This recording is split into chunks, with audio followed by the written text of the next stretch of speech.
una feliz noche a cada uno de ustedes. Vamos a aprovechar estos minutos para compartir algo interesante con ustedes. Y vamos a iniciar dando lectura a la palabra de Dios en el libro de los Proverbios, el capítulo 2, y el versículo es el 4. Dice: si como la plata la buscares y la escudriñares como a tesoros, entonces entenderás el temor de Jehová y hallarás el conocimiento de Dios. Y la palabra del Señor nos dice que cuando estudiamos la Biblia, la debemos hacer con esa disposición con la que buscamos el dinero o con la que buscamos un tesoro en la vida. Cuando queremos encontrar dinero con la que satisfacer nuestras necesidades o esos bienes que queremos alcanzar, ponemos todo nuestro esfuerzo, todo nuestro empeño, toda diligencia en ello. Y justamente aquí Salomón hace una comparación con esa actitud para que nosotros también entendamos cómo es que podemos encontrar el conocimiento de Dios en la Biblia. Y hoy vamos a compartir este tema interesante acerca de la aventura de estudiar la Biblia. Es un método que nos ayuda a entender mucho más el texto. Hay muchas maneras de acercarse al texto bíblico, pero este es un método que nos va a ayudar especialmente para entender los textos narrativos de la Biblia. Por ejemplo, no podemos aplicarlo cuando estudiamos las profecías o cuando leemos el libro de los Salmos, por ejemplo, que tiene un lenguaje poético, pero sí cuando se trata de un lenguaje narrativo, como las parábolas que contó Jesús, como la narración de la creación, la narración de la vida de los personajes bíblicos. Podemos utilizar este método. El método se llama deductivo. Es una herramienta que nos acerca más al texto bíblico, de modo que el estudio puede ser provechoso para los lectores. Esa es una herramienta. Se inicia en las partes y detalles para llegar al todo, desde el efecto hacia la causa, del fenómeno a las leyes. En otras palabras, de las particularidades podemos llegar a una conclusión general. Entonces, en este método lo que nosotros tenemos que hacer es iniciar por los detalles de la historia. Es iniciar por las partes más pequeñas de la historia para finalmente llegar a una conclusión general de lo que esa historia quiere contarnos o ese texto tiene para nosotros. El método es el método inductivo. Quiere decir ir de adentro hacia afuera. Este método consta de tres pasos sencillos que las podemos nosotros aprender en tan solo 3 letras: O, I, A. O de observación, I de interpretación y A de aplicación. El primer paso es la observación. ¿En qué consiste la observación?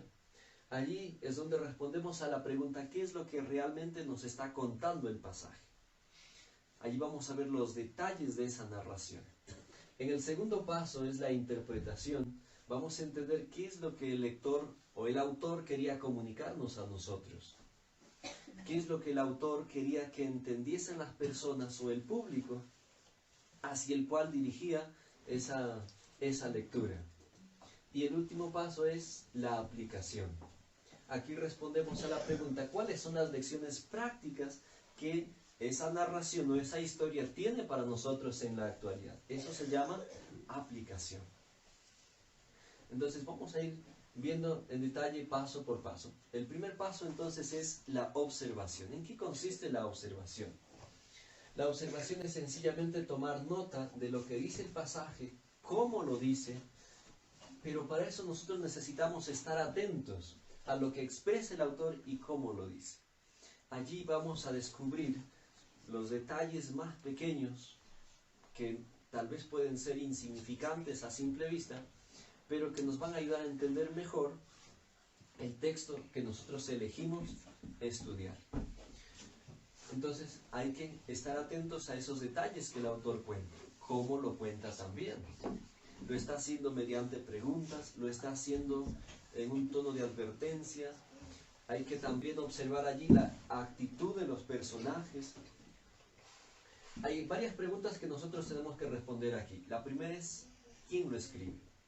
Por ejemplo, el texto que vamos a utilizar a modo de ejemplo es la historia que se encuentra en el Evangelio según Mateo, el capítulo 19, acerca del joven rico. San Mateo capítulo 19, desde el versículo 16 hasta el versículo 26. Solamente en 10 versículos hay una historia interesante allí. San Mateo capítulo 19, versículo 16 hasta el 26. Allí lo primero que nosotros tenemos que responder es la pregunta, ¿quién lo escribe? En este caso, el que escribe es Mateo. El Evangelio, según San Mateo, es escrito por Mateo, uno de los discípulos de Jesús. Y Mateo también era un escribano, era un estadista. Era alguien que se había dedicado también a la contaduría allá en Judá, en Jerusalén, desde donde Jesús le llamó y le dijo, pues sígueme. Y Mateo salió. Él es el que escribe esta parte de la parábola. También los demás evangelios lo cuentan. ¿Qué es lo que nos narra aquí? Eso es lo que vamos a tener que descubrir. ¿Qué narra esta parte de la Escritura? A modo de ejemplo, ¿qué es lo que encontramos en esta historia? Lo que vamos a encontrar aquí es a Jesús que está de regreso hacia Jerusalén, pero de pronto en el camino se acerca un joven de mucho dinero, de mucha influencia, y le dice, maestro bueno, ¿qué debo hacer para heredar el reino de los cielos? Jesús le preguntó, le habló acerca de los mandamientos, le dice, mira, tienes que guardar los mandamientos. Y empezó a nombrar los mandamientos relacionados hacia el amor al prójimo. Entonces, el joven rico le dice, pues todo eso ya lo he guardado desde que era pequeño. ¿Qué más me falta? Jesús, que conocía lo profundo de su corazón, le dijo, lo que te falta es una cosa. Anda, ve y vende todo lo que tienes y luego ven y sígueme. El joven rico no estaba dispuesto a hacerlo, así que se fue entristecido. Luego uno de los siervos le dice, Señor Jesús, cuando Jesús había dicho que es más fácil que un camello pase por el ojal de una aguja a que un rico entre en el reino de los cielos, el siervo le dice, Señor, pero entonces si es así, nadie se va a salvar. Entonces le dijeron o le dicen que para los hombres estas cosas es imposible, pero para Dios todo es posible. Eso es lo que nosotros podemos encontrar aquí en esta parte de la narración. Eso es lo que encontramos en la observación. ¿Qué cosas ocurren? Pues ya las contamos. ¿Qué personajes interactúan? Aquí está Jesús, que está interactuando con el joven rico, pero también como personajes secundarios, como espectadores, están los discípulos y también los criados de este joven rico. ¿Cuáles son los datos más importantes? Eso va a depender de la persona que está tomando el texto para investigar. Por ejemplo, para mí las partes más importantes, si yo quisiera hablar de la salvación, sería la pregunta que el joven rico hace a Jesús y la respuesta que Jesús le da respecto a qué es lo que debemos hacer para heredar el reino de los cielos. Eso es entonces en cuanto a la observación. El siguiente paso es la interpretación. ¿En qué consiste la interpretación? Es determinar el significado del texto y lo que el autor quiso comunicar a sus lectores originales, es decir, para ese tiempo. Mateo escribe este libro, entonces, ¿qué es lo que quería comunicar Mateo a las personas de ese tiempo al escribir y dejar que esta historia quedase tallada en la escritura bíblica? Entonces hay que determinar por qué razón. Aquí vamos a interpretar, pero ya tomando los puntos más importantes, los detalles más importantes. ¿Cuál es el mensaje central de este texto? ¿Qué propósito tenía el autor al comunicarlo? ¿Y qué entendieron los primeros oyentes o lectores sobre eso? Esas son las preguntas que se relacionan con este paso, la interpretación. Cuando nosotros queremos hacer una interpretación mucho más profunda de las narraciones bíblicas, hay reglas de interpretación bíblica. No las vamos a tratar hoy, pero tal vez en un siguiente tema, ¿cuáles son esas reglas que nos ayudan a entender mejor la Biblia? Allí vamos a responder, la primera pregunta es determinar si el lenguaje es literal o es figurado. Por ejemplo, si nosotros vamos a leer una de las parábolas que contó Jesús, por ejemplo, la parábola del rico y Lázaro, el lenguaje de esa parábola, la manera como lo está expresando, ¿será literal o será figurado? Eso nos va a ayudar a entenderlo. En el caso de la parábola del rico y Lázaro, es un lenguaje simbólico, es una narración simbólica, figurada, para ayudarnos a entender también aspectos fundamentales de la salvación. Lo que vamos también a descubrir aquí es por qué ocurrieron los hechos. Por ejemplo, el joven rico viene a preguntarle a Jesús: Maestro, ¿qué debo hacer para heredar el reino de los cielos? ¿Por qué él viene a hacer esa pregunta? ¿Qué le motivó al joven rico a preguntar esto? ¿Por qué lo dijo el autor? Y por último, ¿cuáles fueron las consecuencias de estas preguntas o decisiones que los personajes que interactúan en la historia dieron como resultado? Entonces, eso es lo que nosotros vamos a ver aquí.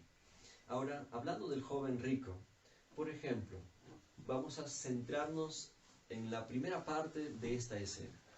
El joven rico viene y le dice: Maestro bueno. Desde allí lo que nosotros podemos interpretar respecto a bueno es por la respuesta que Jesús le da. Le dice: ¿por qué me llamas bueno? Solamente uno hay bueno, y es mi Padre que está en los cielos. En realidad, lo que Jesús quería descubrir en el joven rico cuando le dice: ¿por qué me llamas bueno?, es que este joven rico pusiera de evidencia que en realidad él creía que Jesús era el Mesías, era el Hijo de Dios, era el enviado por Dios. Eso es lo que Jesús quería, porque bueno, llamarle bueno a Jesús, sabiendo que solamente Dios que está en el cielo es bueno, es reconocer su divinidad, es reconocer que ha sido enviado desde el cielo. Y justamente con esa intención Jesús le pregunta: ¿por qué me llamas bueno? Luego la pregunta: ¿qué debo hacer para heredar el reino de los cielos? ¿Qué es lo que eso pone de manifiesto?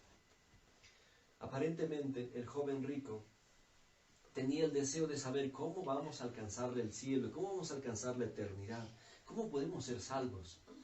Pero también se pone de manifiesto la creencia que ya el joven rico tenía respecto a este tema. Cuando el joven rico dice: ¿qué debo hacer?, estaba dando a entender que él creía que hay algo que los seres humanos tienen que hacer. A hacer algo para ganarse la salvación se le llama salvación por obras. Y desde que nosotros estudiamos la Biblia sabemos que todo el pueblo de ese tiempo, enseñado por los judíos, enseñado por los fariseos y rabinos de ese tiempo, creían que la salvación se alcanzaba por obras. Entonces, por eso el joven rico le pregunta: ¿qué debo hacer? Y la respuesta de Jesús: para heredar el cielo, le dice, tienes que guardar los mandamientos de Dios. Tienes que guardar los mandamientos. Y empieza a enumerar los mandamientos. Le dice: no matarás, no adulterarás, no robarás, no dirás falso testimonio. Todos estos mandamientos, porque en realidad la única condición para alcanzar la vida eterna, para alcanzar el cielo, es la perfecta obediencia a la ley de Dios. El problema es que el ser humano ya no tiene esa justicia perfecta para darlo. Su vida no está preparado para esto. Entonces, Jesús ha venido a la tierra, se ha hecho hombre, ha vivido una vida perfecta de obediencia a la ley de Dios en favor nuestro, y luego ha pagado también nuestro castigo muriendo en la cruz. Con su vida, Él satisface esa exigencia de la ley, de obediencia perfecta. Y con su muerte, perdona nuestros pecados, paga nuestro castigo. Por esa razón, la salvación ahora es por fe. Es por medio de Jesús. Él es nuestra garantía. Pero eso no indica que estamos exentos de cumplir la ley. Es lo que Jesús estaba queriendo dar a entender cuando respondió a estas cosas. Por último, el siguiente paso es la aplicación. Ahora ya hemos visto los detalles de la historia, ya hemos visto qué ocurrió en el primer paso de observación. Luego hemos tratado de entender por qué la pregunta del joven rico, por qué las palabras del joven rico, por qué la respuesta de Jesús. Ahora la aplicación es traer el mensaje de ese tiempo hacia nuestro tiempo.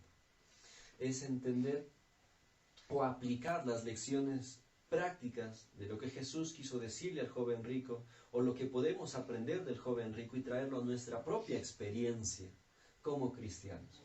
La lectura y estudio de la Biblia, dice, tiene una verdadera utilidad solamente si transforman de manera provechosa nuestra manera de pensar y vivir. Por eso, el estudio de la Biblia tiene un poder transformador. ¿Pero cuándo? No simplemente cuando lo leemos para informarnos, sino cuando esas historias, esas narraciones bíblicas la traemos a nuestro contexto, lo aplicamos a nuestra vida y generamos lecciones para nosotros mismos, para nuestra iglesia, para nuestra familia, y luego damos como respuesta una conducta diferente. Entonces, cuando la lectura de la Biblia es hecha de ese modo, entonces tiene mucho provecho para nuestra vida, transforma nuestra vida. La aplicación se desprende del énfasis principal del pasaje y depende de la calidad de la observación e interpretación. Por eso los dos pasos anteriores son fundamentales para sacar un mensaje que aplicarlo a nuestra vida.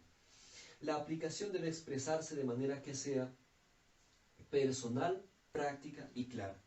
3 características. Personal quiere decir que debe ser escrita en primera persona, es decir, dirigido hacia mí, singular o plural. Luego, práctica debe ser aplicable y expresada en tiempo presente, es decir, que se aplique a la realidad actual, a nuestras circunstancias en la que el grupo donde nosotros nos desempeñamos, que se aplique a esas circunstancias. Y por último, tiene que ser clara, específica y fácilmente comprensible. Por ejemplo, si yo voy a dirigir una historia o un estudio hacia alguna persona que necesito que conozca a Dios, la aplicación tiene que ser clara, específica, comprensible, fácil de entender para el oyente. Pero eso ocurre, como decía aquí, depende de cómo hemos manejado los 2 primeros pasos. Hemos observado bien los detalles de la historia, hemos escogido las partes importantes sobre las que vamos a basar nuestro mensaje, hemos interpretado correctamente, luego eso nos va a ayudar a sacar nuestra lección final para nuestra vida. La aplicación de un pasaje tiene un propósito. ¿Cuál es? Es ayudarnos a descubrir la enseñanza práctica que tiene para nosotros hoy. Allí, ¿cuál es el mensaje central? ¿Qué propósito tiene el autor al comunicarlo eso, dejarlo escrito para nuestro tiempo? Y luego, ¿qué entendemos nosotros de esa historia? ¿Qué entiendo yo? ¿Qué entiende usted? ¿Y cómo se va a aplicar eso a nuestra vida? En ese sentido, el texto o la narración que estamos tomando como ejemplo, de manera resumida, ¿qué lecciones yo puedo sacar para mi vida?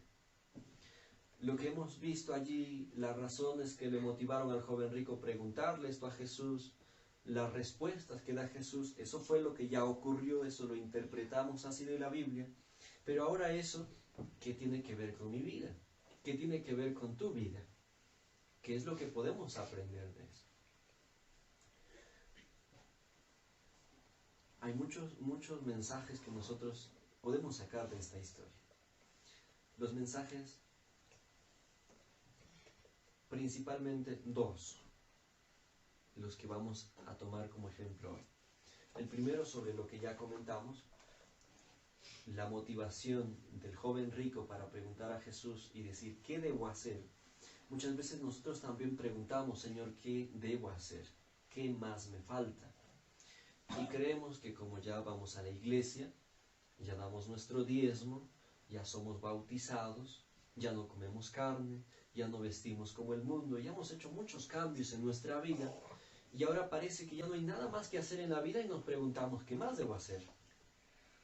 En algún momento de mi experiencia he sentido lo mismo, pero la respuesta que nos da Jesús es guarda los mandamientos.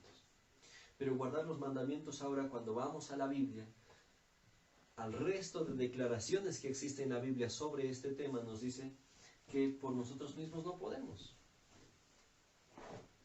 Dice Romanos 8:7 que los designios de la carne, las inclinaciones del corazón natural, son solamente hacia el mal, porque no se sujetan a la ley y tampoco pueden, son enemistad contra Dios, dicen algunas otras versiones.